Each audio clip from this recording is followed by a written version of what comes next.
Një fukara I shiste një tregtari çdo ditë gjalpin që prodhonte e shoqja.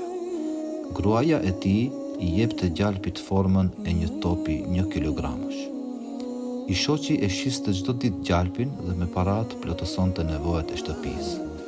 Një ditë, tregtari dyshoi në peshën reale të gjalpit dhe me ta pëshuar zbuloi se topi I gjalpit ishte vetëm 900 gram. Pra mungonin 100 gram të tjera. Kjo e bëri të gjindosej. Të nesërmen, me të shkelur fshatari në derën e dyqanit, I tha plot inat: "Nuk blej më gjalp prej teje, o mashtrues. Deri tani më ke shitur gjalpin për 1 kilogram, ndërkohë që ishte 100 gram më pak." Shumë I prekur nga ajo që I dëgjonin veshët, fshatari I varfër I tha: "Në fakt, ne zotëri nuk kemi peshore në shtëpi. Gjalpin e peshojmë me 1 kilogram sheqer të blerë tek dyqani juaj."